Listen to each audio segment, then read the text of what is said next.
ഉണ്ടാക്കാൻ പോണത് സദ്യ സ്പെഷ്യൽ എരിശ്ശേരിയാണ്. പയറും മത്തനും കൂടെയുള്ള ഒരു നാടൻ എരിശ്ശേരി. നല്ല ടേസ്റ്റാണ്, എളുപ്പത്തിൽ തയ്യാറാക്കാം. ഇതിപ്പോൾ സദ്യക്ക് മാത്രമല്ല, നല്ലൊരു ഒഴിച്ചുകറിയായിട്ട് ചോറിനൊക്കെ കൂട്ടി കഴിക്കാം. നിങ്ങൾ ഇതുപോലെ ഉണ്ടാക്കിയാൽ തീർച്ചയായിട്ടും വീണ്ടും വീണ്ടും ഇതുപോലെ തന്നെ ഉണ്ടാക്കുള്ളൂ. അപ്പോൾ നമുക്ക് കാണാം എങ്ങനെയാണ് പയറും മത്തനും കൊണ്ടുള്ള നല്ല ടേസ്റ്റുള്ള ഒരു നാടൻ എരിശ്ശേരി എളുപ്പത്തിൽ തയ്യാറാക്കുന്നത്.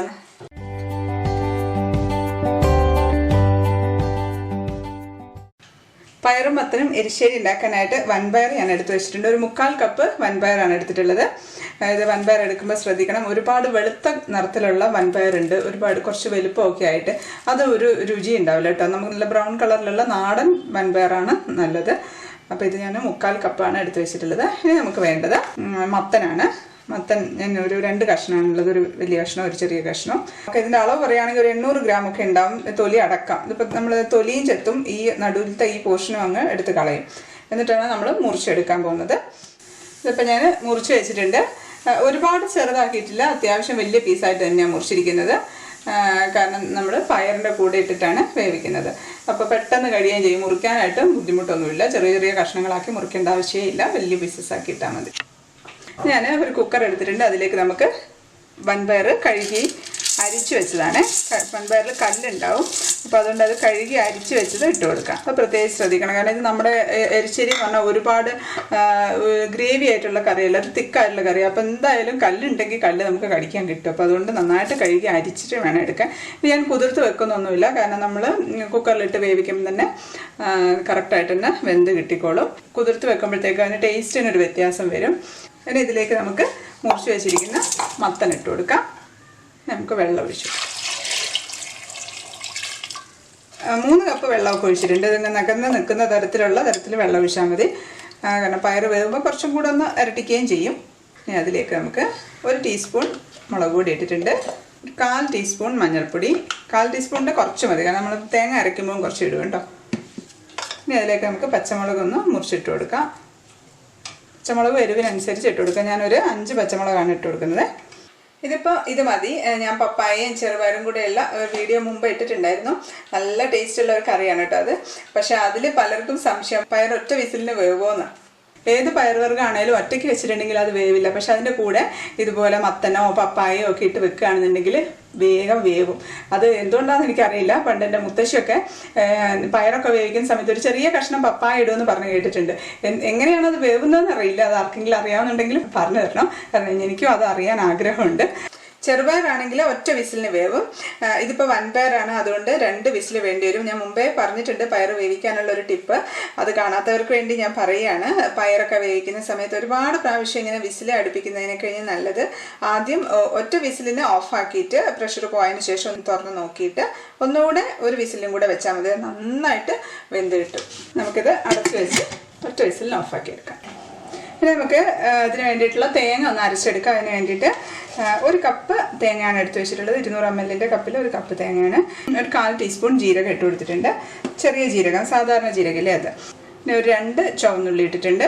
പിന്നെ ഇതിലേക്ക് ഞാൻ ഒരു 4 അല്ലി വെളുത്തുള്ളി ഇടുന്നുണ്ട്. നിങ്ങൾ വെളുത്തുള്ളി കണ്ടിട്ട് പേടിക്കണ്ട, ഒരു രുചി ഉണ്ടാവില്ല എന്നൊക്കെ വിചാരിക്കേണ്ട, ഒന്നും ഉണ്ടാവില്ല. നല്ല പ്രത്യേക രുചിയായിരിക്കും വെളുത്തുള്ളി ഇട്ടിട്ടുണ്ടെങ്കിൽ.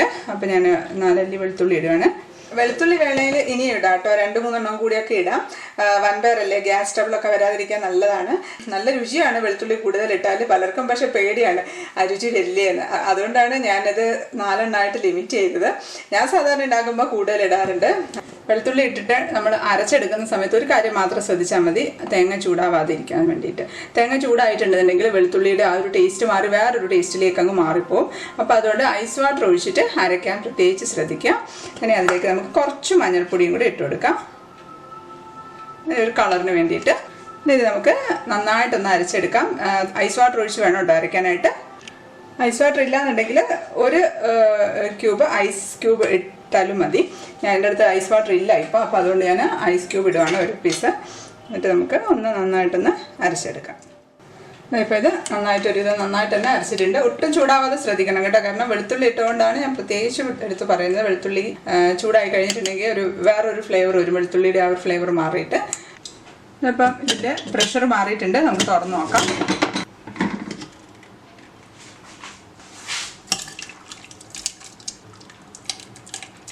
ഇതൊന്നും കൂടെ ഒന്ന് വേവാനുണ്ട്. അപ്പോൾ നമുക്ക് കുറച്ച് ഉപ്പിട്ടിട്ട് ഒറ്റ വിസിലിന് ഓഫാക്കി എടുക്കാം.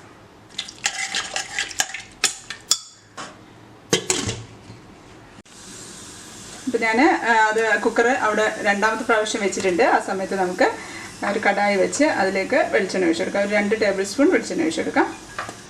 അതിലേക്ക് നമുക്ക് 1 ടീസ്പൂൺ കടുക് ഇട്ട് കൊടുക്കുകയാണ്. കൂടെ 2 ഉണക്കമുളകും കൂടെ പൊട്ടിച്ചിട്ട് കൊടുക്കാം. കടുകിട്ട് പൊട്ടിയിട്ടുണ്ട്. നമുക്ക് കുറച്ച് കറിവേപ്പില ഒന്ന് മൂത്തിട്ടുണ്ട്. നമുക്ക് അതിലേക്ക് കുറച്ച് തേങ്ങ, നമ്മൾ തേങ്ങ വറുത്തിടണമല്ലോ. എരിശ്ശേരി എന്ന് പറഞ്ഞാൽ തേങ്ങ വറുത്തിടുന്ന ആ ഒരു ഇതാണ് അതിൻ്റെ ഒരു പ്രത്യേകത. അപ്പോൾ നമുക്ക് കുറച്ച് തേങ്ങ, ഞാൻ 1/2 കപ്പ് തേങ്ങ എടുത്തിട്ടുണ്ട്, അത് ഇട്ടിട്ടുണ്ട്. ഇനി അതിലേക്ക് നമുക്ക് ഒരു 3-4 ചുവന്നുള്ളി വട്ടത്തിൽ മുറിച്ചതാണ്, അത് ഇട്ടിട്ടുണ്ട്.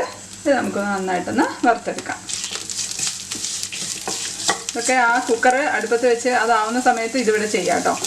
എളുപ്പത്തിൽ കഴിയുന്ന ഒരു കറിയാണ് ഇത്. എരിശ്ശേരി എന്ന് പറഞ്ഞാൽ വലിയ ബുദ്ധിമുട്ടുള്ള കറിയൊന്നുമല്ല, പെട്ടെന്ന് കഴിയും. ഞാൻ കുറച്ചുകൂടെ എണ്ണ ഒഴിച്ചു കൊടുക്കുകയാണ്. അപ്പോൾ ഇതിൻ്റെ രണ്ടാമത്തെ പ്രഷറും പോയിട്ടുണ്ട്. നമുക്ക് തുറന്ന് നോക്കാം. ഇതിപ്പോൾ നന്നായിട്ട് വെന്തിട്ടുണ്ട്. പയർ നന്നായിട്ട് വെന്തിട്ടുണ്ട്. നമ്മുടെ മത്തനാണെങ്കിൽ ഉടഞ്ഞിട്ടുണ്ട് നല്ലോണം. പയറും നല്ലോണം വെന്തുടഞ്ഞിട്ടുണ്ട്. മത്തന ഒരുപാട് അങ്ങ് ഉടഞ്ഞതായിട്ടൊന്നുമില്ല, കുറച്ച് മാത്രം ഉടഞ്ഞ് നമുക്ക് ആവശ്യത്തിനനുസരിച്ച് ഉടഞ്ഞ് ബാക്കി കഷ്ണങ്ങളൊക്കെ ആയിട്ട് തന്നെ കിടപ്പുണ്ട്. ഇപ്പോൾ ഇതിൽ വെള്ളം ഇത്രയും കുഴപ്പമൊന്നുമില്ല. നമുക്കറിയാം, നമ്മൾ കുറച്ചുകൂടി ഇരിക്കുമ്പോഴത്തേക്കും അങ്ങ് പറ്റും. നമുക്കിതിലേക്ക് തേങ്ങ അരച്ചത് ഇട്ട് കൊടുക്കാം. ഒന്ന് ഇളക്കി നമുക്ക് തീ കത്തിച്ച് കൊടുത്തിട്ടുണ്ട്. ഇതൊന്ന് തിളക്കട്ടെ. ഒരുപാട് അങ്ങ് തിളക്കേണ്ട ആവശ്യമില്ല, ഒന്ന് തിളച്ചാൽ മതി. കാരണം എന്ന് വെച്ചാൽ നമ്മൾ വെളുത്തുള്ളി ഇട്ടിട്ടാണ് നമ്മൾ അരച്ചിട്ടുള്ളത്. അപ്പോൾ ഒരുപാട് അങ്ങ് തിളച്ച് ഇതായി പോകണ്ട, ഒന്ന് തിളച്ചാൽ മതി. അപ്പോൾ നമുക്ക് ഉപ്പൊക്കെ ഒന്ന് നോക്കാം. ഉപ്പ് പോരാ, കുറച്ചുകൂടെ വേണം. നല്ല ടേസ്റ്റ് ഉണ്ട് കേട്ടോ. ഇപ്പോൾ തന്നെ തേങ്ങയും കൂടെ ഇടുമ്പോഴത്തേക്കും നല്ല രുചിയായിരിക്കും. കുറച്ചുകൂടെ ഇരിക്കുമ്പോഴത്തേക്കും കുറച്ചങ്ങ് വറ്റും, നന്നായിട്ട് വറ്റും. എന്നിട്ട് നമ്മൾ തേങ്ങയും കൂടി ഇടുന്നുണ്ടല്ലോ, ഇത് തിളച്ചിട്ടുണ്ട്. നമുക്കിതിലേക്ക് കറിവേപ്പില ഇട്ട് കൊടുക്കാം. ഞാൻ ഓഫാക്കുകയാണ്. തിളച്ചാൽ മതി, ഒന്ന് തിളച്ചാൽ മാത്രം മതി. ഓഫാക്കി. തേങ്ങ ഇപ്പം നന്നായിട്ട് മൂത്തിട്ടുണ്ട്.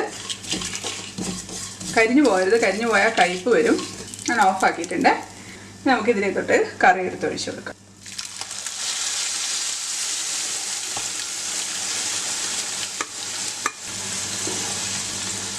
ഇതിലേക്ക് കറി ഒഴിക്കാതെ കറിക്കകത്തോട്ട് ഇതെടുത്തിട്ടാലും മതി കേട്ടോ. ഇത്രയും മതി. ഇനി ഇത് ഞാൻ തിളപ്പിക്കുന്നൊന്നുമില്ല. വേണമെങ്കിൽ തിളപ്പിക്കാവുന്നേ ഉള്ളൂ, തിളപ്പിക്കേണ്ട ആവശ്യമൊന്നുമില്ല. അപ്പോൾ നന്നായിട്ട് വെന്തുടഞ്ഞ് നല്ല കുറുകി ഇരിപ്പുണ്ട്. നല്ല ടേസ്റ്റുള്ള ഒരു കറി കേട്ടോ. ഒന്ന് ഉപ്പൊക്കെ നോക്കട്ടെ എങ്ങനെ ഉണ്ടെന്ന്. അടിപൊളി, നല്ല ടേസ്റ്റ് ഉണ്ട്. ഇതങ്ങ് ഇരിക്കട്ടെ. നമുക്ക് കുറച്ച് സമയം ഒന്ന് അടച്ചു വെച്ചേക്കാം. അടച്ചു വെച്ച് കുറച്ച് കഴിയുമ്പോഴാണ് ഇത് കറക്റ്റായിട്ട് ആ ടേസ്റ്റ് വരിക. ഇതിപ്പോൾ എല്ലാം കറക്റ്റാണ് കേട്ടോ. ഉപ്പും എരിവും മധുരവും ഒക്കെ.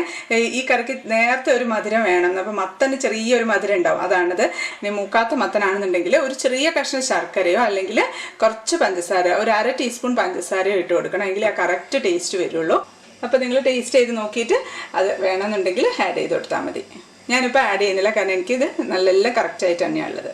ഇതിപ്പോൾ 2 ദിവസത്തേക്ക് കറിയായിട്ട് കഴിക്കാനുള്ളതുണ്ട്. ഞാൻ 2 പാത്രത്തിലാക്കിയിട്ടാണ് ഫ്രിഡ്ജിൽ വെക്കുക.